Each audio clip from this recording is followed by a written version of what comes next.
Now, as gunshots echo across the wind-swept, snow-covered reaches of the wild Northwest, Quaker puffed wheat and Quaker puffed rice, the breakfast cereal shot from guns, present the challenge of the Yukon.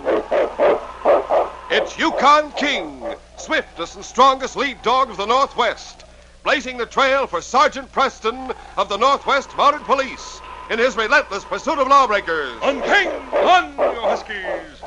Gold discovered in the Yukon, a stampede to the Klondike in the wild race for riches. Back to the days of the gold rush, with Quaker puffed wheat and Quaker puffed rice, bringing you the adventures of Sergeant Preston and his wonder dog, Yukon King, as they meet the challenge of the Yukon.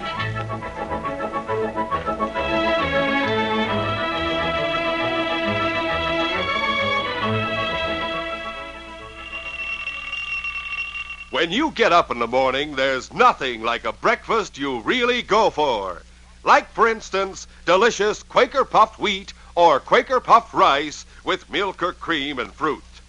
These giant ready-to-serve grains of wheat or rice are premium grains. They're shot from guns, puffed to perfection, exploded up to 8 times normal size to make 'em crisp and tender. Shot through and through with swell nut-like flavor, too. Quaker puffed wheat or Quaker puffed rice is good for you, too. Makes a swell summer's breakfast for the whole family. And served in a jiffy. So from now on, enjoy this summer breakfast treat. Quaker puffed rice or Quaker puffed wheat.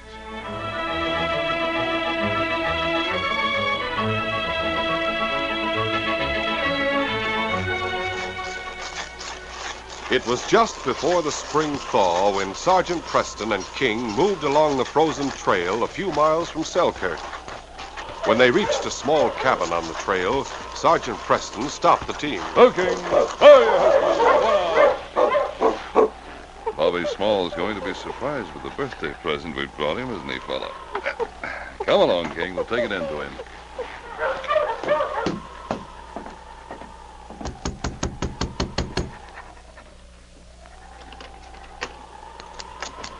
Sergeant Preston and King. Come in out of the cold. Thanks, Ned. One, King. Hello, Sergeant. It's good to see you. It's good to see you, too, Susie. Where's Bobby? Oh, he's in the other room. I'll call him. Bobby, Sergeant Preston and King are here. They are? Oh, golly.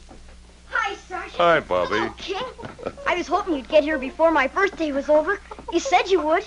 I'm 9 today. King sure is glad to see you, Bobby. Gosh, I wish King could stay here all the time. Well, King and I have work to do together.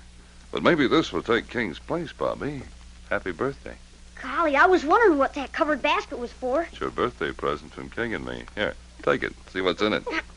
I'll put it on the floor and then uncover it. King's as anxious as I am to have the cover off. Well, so am I, Bobby. Hurry up. I'm dying to see what it is. All right.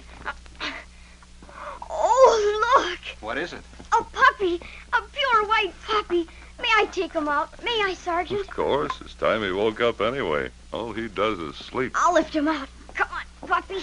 Oh, isn't that the cutest dog, Ned? Look at him licking Bobby's face. Yeah, and look at King watching. Did you thank Sergeant Preston, Bobby? Oh, I forgot. Thanks a lot, Sergeant. Does he have a name? Does he? Why, not yet. He's your dog, so you name him. Then I'm going to call him Whitey. That's it, Whitey. Oh, that's a fine name, Bobby. Yes, it is. And now it's up to you, Bobby, to take good care of Whitey. Oh, golly, I sure will, Sergeant. I'm sure you will. How are things going, Ned? Getting anything from your claim? A little. Not much, though. I borrowed from Mr. Mallon, the Selkirk banker, to tide us over until after the thaw. Working conditions will be better then, and I'm sure we'll get a lot more from the claim. I hope so, Ned. Well, King and I better get along. I want to go on into Selkirk before supper time. Oh, I was hoping you could stay a while. Yeah, so was I. Well, I have to go on through to Dawson. It's a long trip. King and I'll be back this way in 2 or 3 months. We'll see you then. 3 months went by. The thaw had come, and the spring was giving way to summer.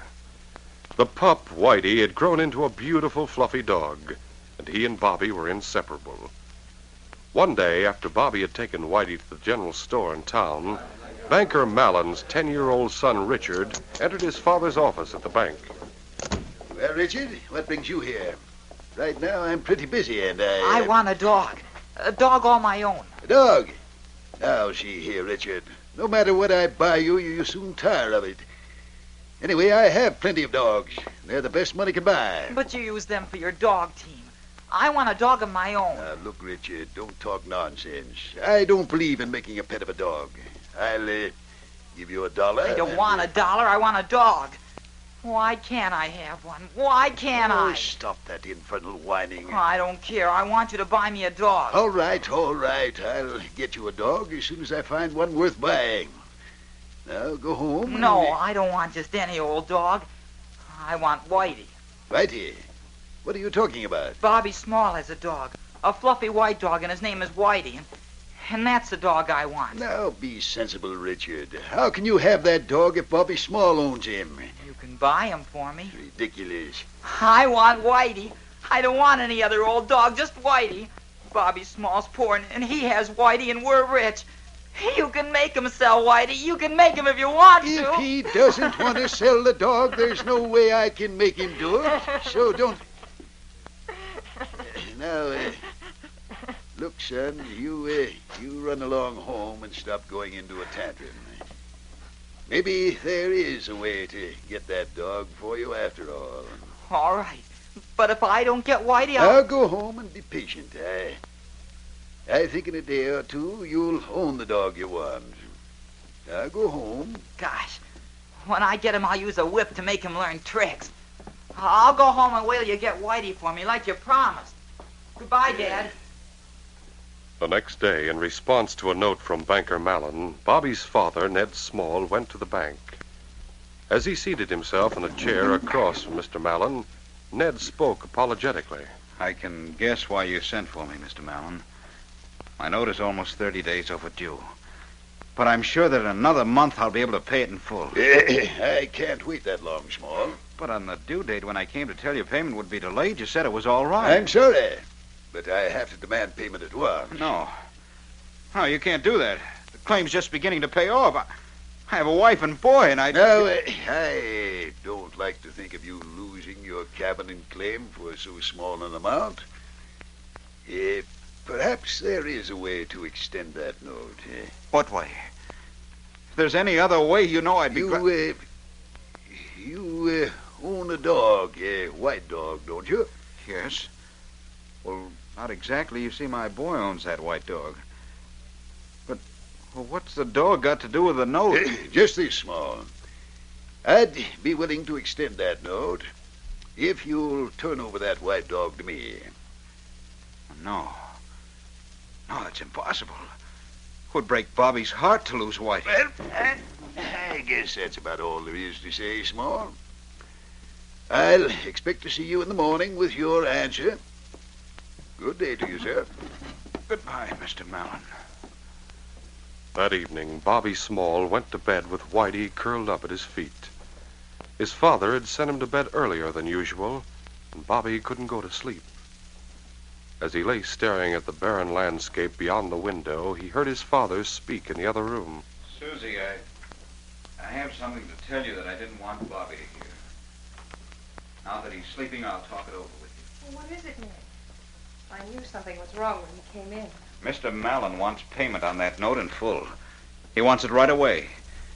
And if it isn't paid, he's going to take over the cabin and the claim. Oh, no, he wouldn't. He would, and he will. Oh, Ned, what are we going to do? He gave me only one way out. Unless, of course, we pay the money. What way is that? He's willing to take Whitey and extend the note. Take Whitey? Oh, no, Ned, we couldn't let him have Whitey. Why, the dog belongs to Bobby, and it would break the boy's heart to lose him. I know all that, honey. But, well, we're desperate. It's our only chance to save ourselves. Susie, I'll have to let Mallon have Whitey. Now, we'd better turn in and get some rest now. I have to go to town early in the morning. Whatever you say. Whitey, did you hear? They're going to give you away to that old rich banker. Oh, Whitey, I can't let him do it. I just can't. I'm not going to let them. I won't let you belong to someone else. As soon as I get dressed, I'll take you away. Then they won't give you away, I bet you. We'll get out through the window and go far away, Whitey. So that old Mr. Mallet can't ever take you away from me. Later that night, the town of Selkirk was startled by a muffled explosion. Within a few minutes, a crowd of men were in the street to see what had happened. Hey, what happened? Where was the explosion? Here comes Ted. Hey, Ted, what happened? Where's the constable? Somebody just blew up the safe in the bank and got away. What? Yeah, there was two of them. I saw them riding off out the other end of town. Somebody find the constable while I tell Bank of Malin. All right, get up, boys. Let's get after them. Two of them.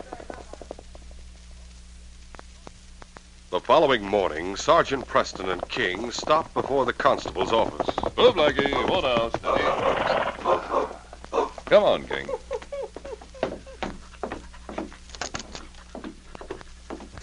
Well, Sergeant Preston and King. Hello, Jim. I'm sure glad to see you here right now, Sergeant. Huh? Something happened? Yes, the Selkirk Bank was robbed last night. They took about $20,000 from the vault. That's bad news for Malin. Yeah, he's having a fit. I tried to trail the two crooks. Someone saw two of them hightailing it out of town. But I lost the trail. I came back to see if I could pick up any clues around town as to their identity. Perhaps King and I can help. You sure can. King can follow their trail and maybe pick it up where I lost it. We'll do our best, Jim. What? Gosh, I'm sure glad to see you in town. Well, hello, Ned. Sergeant, Bobby ran away last night. Bobby ran away.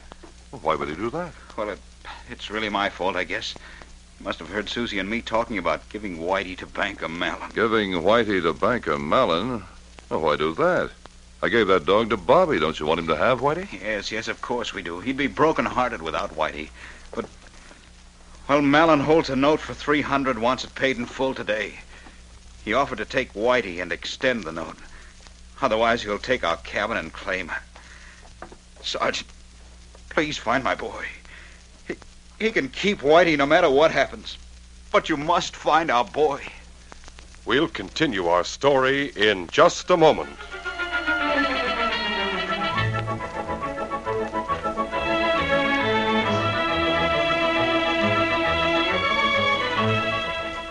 Quaker Puffed Wheat and Quaker Puffed Rice offer these three important things you're after in a ready-to-serve breakfast cereal. 1, flavor. Swell nut-like flavor. 2, crispness. Tender, melt-in-your-mouth crispness. 3, nourishment. Restored natural grain amounts of vitamin B1, niacin, and iron. What's more, Quaker Puffed Wheat and Quaker Puffed Rice are the famous cereals shot from guns. Yes, huge guns are loaded with only the premium wheat or rice grains. Then these choice kingpin kernels are shot from guns to make 'em crisp and tender. Yes, Quaker Puffed Wheat and Quaker Puffed Rice are actually exploded up to 8 times normal size to make 'em bigger and better tasting. They're puffed to perfection, shot through and through with bang-up nut-like flavor, too. Don't let anything hold you back. Get both delicious kinds, Quaker Puffed Wheat and Quaker Puffed Rice. Eat the wheat one day, rice the next. Remember, the original crisp, fresh wheat or rice shot from guns is never sold in bags or bulk, but comes only in the big Quaker red and blue package. Yes, these summer mornings, you'll love to eat Quaker Puffed Rice and Quaker Puffed Wheat.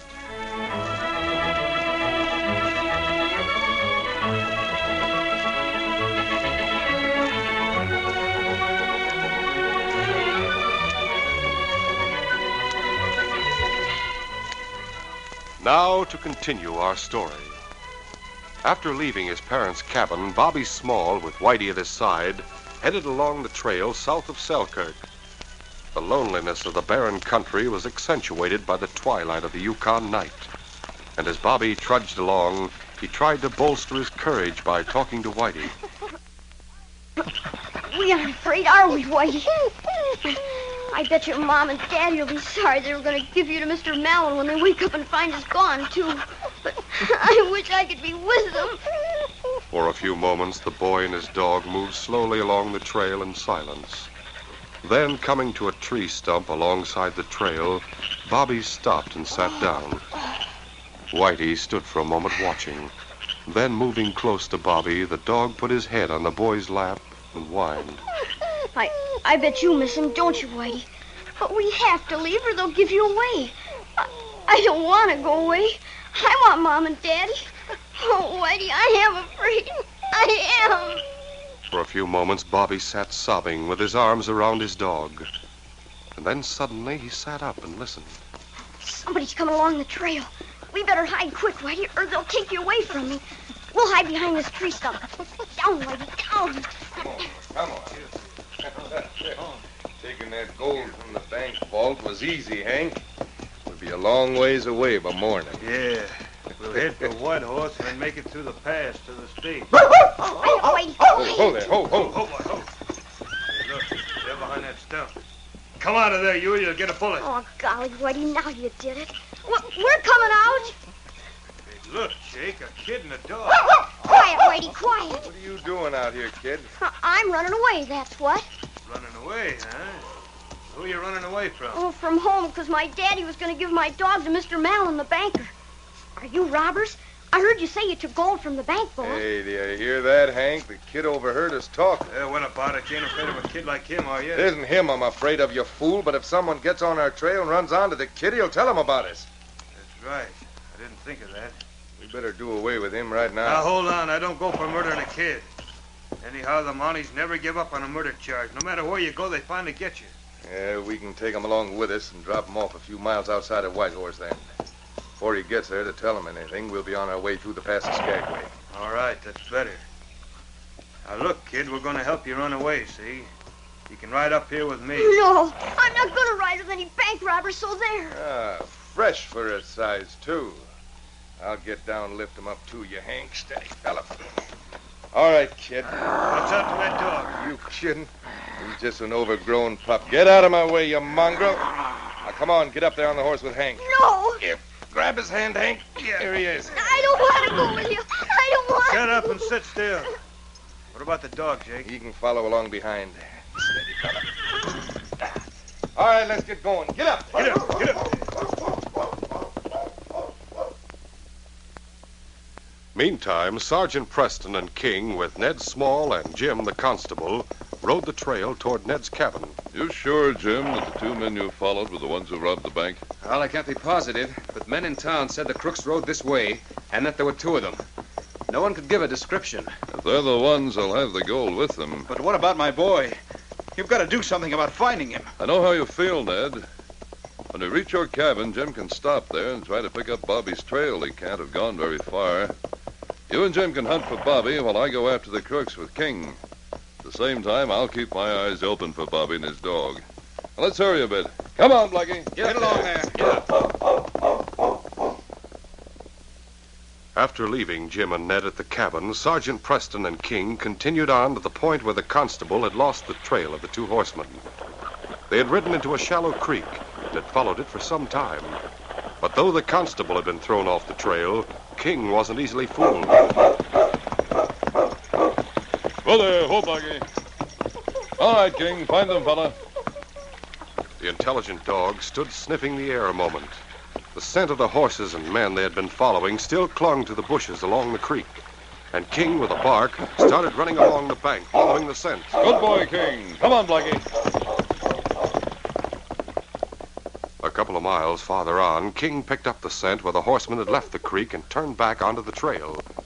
When Sergeant Preston and King reached the point where the crooks had caught up to Bobby and his pup, King stopped, sniffing the air and whining. Go there, hold on. What is it, King? King recognized the scent of Bobby and the pup. Up to this point, the crooks had ridden a branch trail from the creek, so King hadn't picked up the boy's scent before. Now he tried to tell his master. Guess I don't understand, fella. Find them, King. After them, fella. Come on, Blackie.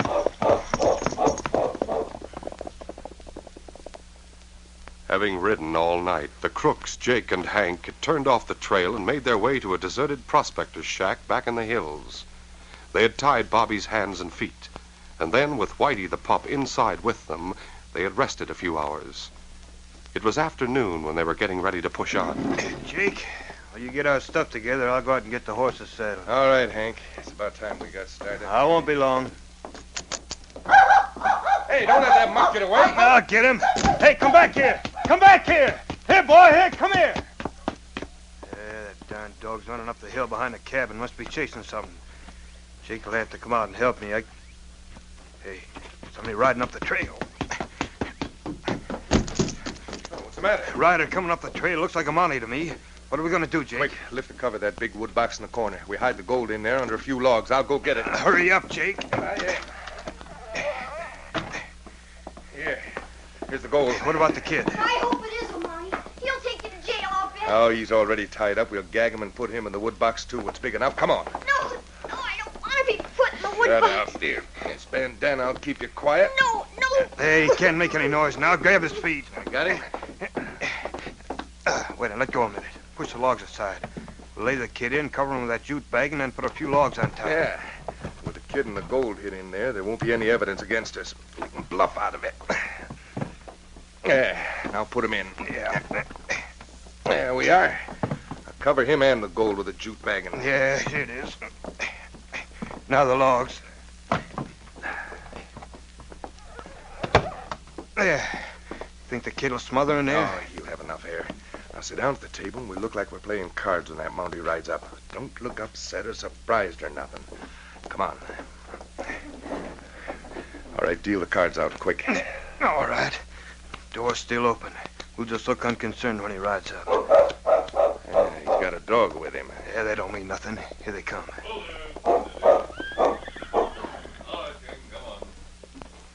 Well, we got company, Jake. Come on in. Hi there. I have some questions to ask you. Sure, go right ahead. I trailed you two from Selkirk. The bank was robbed there last night, as you might know. Your trail led from the bank. Well, that's natural. Hank and me had business at the bank before we set out on the trail. You mind if I search those saddlebags over there? Well, go right ahead. Watch them, King. I guess you're barking up the wrong tree, Sergeant. You can't find anything to tie us in with that robbery. Well, there's nothing in your saddlebags. Who are you and where are you heading? I'm Hank Miller. He's Jake Carver. We come through from Indian Creek. We're heading for Whitehorse. I see. Tell me, if you didn't rob the bank, why did you try to cover your trail by riding in the shallow creek? Oh, that. Oh, we figured it'd be a shortcut, that's all. Can't save any time by cutting across the muskeg. It's too treacherous. Creek bed is firm. Yeah, of course, that could be your reason for following the creek. Yeah, of course it could. King, what's the trouble, fella? The great dog, King, recognized the scent of Bobby Small. He went to the cot in the corner, then sniffed at the wood box. What's the matter, King? Hey, maybe it's because he got the scent of the animal that was in here. Just as we were riding toward the shack, a small bear or something beat it out the open door. Oh? Well, that could be it. Here, King, never mind, fella. You got any more questions, Sergeant? Maybe I have made a mistake. Yeah. You know, Sergeant, you can't pin anything on us without proof. You can see the gold isn't hid in here anywhere, no place to hide it. That wood box might be a good place. Well, let's look in it then. Hey, you see? Nothing but logs in there. Guess you're right. You don't think we'd hide the gold in there if we had stolen it, do you? That's about the first place anyone would look. Yes, that's true. All right, close it up. Well, King, looks as though we... That pup, that's Bobby Small's dog. I wonder where that pup come from. Funny you'd be way out here alone. Sergeant Preston wasn't completely convinced, but he knew that without evidence, he had nothing to go on. He watched the pup Whitey as he ran to the cot whining. Then Whitey went to the wood box, and first sniffing strongly, the little dog began to bark and whine furiously. Then he began to scratch at the wood box. Hey, he caught that bear's scent, too. Maybe. But there's something in that wood box right now that's excited that pup. I'll take another look. As Sergeant Preston started toward the wood box, Jake rose from his chair and quickly drew a gun. The Mountie's back was to him, and he was unaware of the danger. But the great dog King knew immediately there was danger in a pointed gun. And as Jake aimed at Preston's back, King sprang with a deep-throated growl. Take him off! Help! King, down, fella, easy. So you drew a gun, eh? Yeah, he did, but yours won't do you any good. All right, Hank. Take this and this. Watch it, King. Now I'll look in that wood box. One side, Whitey. Bobby Small. I'll put put you on the cot, son. There. Now to take that gag out and untie you. That's got it. You all right, Bobby? Sergeant Preston, they put me in there in the gold, too. They robbed the bank. Don't cry now, Bobby. You'll be all right. Daddy! Bobby! My boy. We were coming along the trail and heard the dogs barking. I see you caught the crooks. Yes, Jim. There they are. The gold's in that wood box. I tried to bluff out of it and almost succeeded. There's a reward for the capture posted by the bank. $500. Good. It will go to Bobby. You won't give Whitey away, will you, Daddy? Say you won't. No, of course not, son. Anyway, with that reward, we can pay the note so we can keep our cabin and claim, and you can keep Whitey. Oh, golly. Gee, Whitey, you're sort of a hero, and I'll always keep you. Of course you will, Bobby. You and Whitey are a fine pair. King led me here and saved me from a bullet, but Whitey led me to you and the gold. Gosh, I'm glad this is over. Catching those crooks and finding Bobby at the same time is wonderful. Makes everything turn out right for Susie and Bobby and me. Yeah, and for Whitey, too, doesn't it, Whitey? Get this dog away, will you? All right, King. Let him up, boy. On your feet, Jake. You and Hank are headed for jail. This case is closed.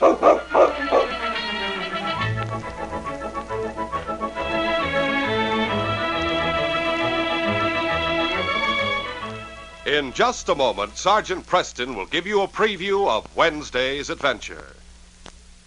Here's a taste treat you'll want to repeat. It's Quaker puffed rice and Quaker puffed wheat.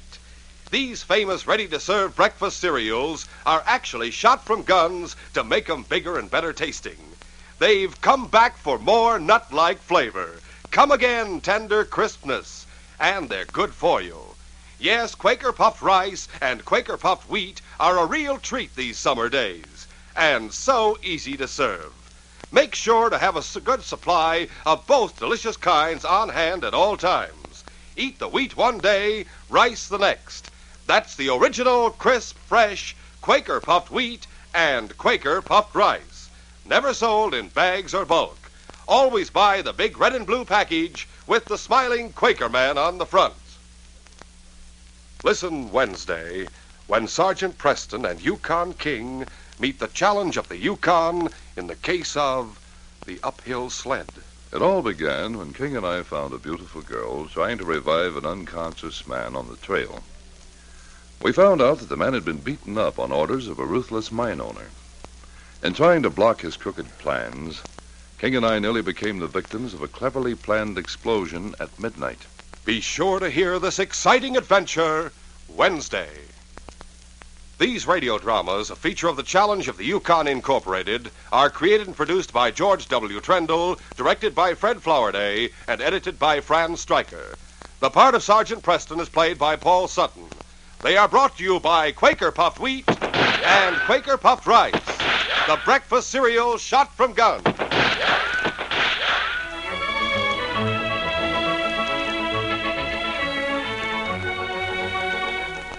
Good news for dog owners. You can now get the famous Kennel Bar dog feeding bowl for just $1 and 4 kennel ration labels. Compares with bowls worth up to $3.50 value. This heavy gauge plastic bowl is 15 inches long, serves water and food separately, won't tip over, and it's easy to clean. Get your valuable Kennel Bar dog feeding bowl today. Your dealer has your mailing coupon. Or send your $1 and 4 kennel ration labels to Kennel Ration, Chicago 77.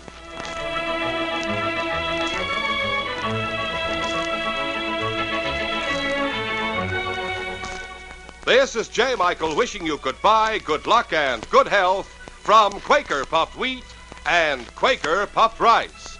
So long. The Challenge of the Yukon will be heard next Wednesday and every Wednesday until September, when we will resume our regular Monday, Wednesday, and Friday broadcasts. This is ABC, the American Broadcasting Company.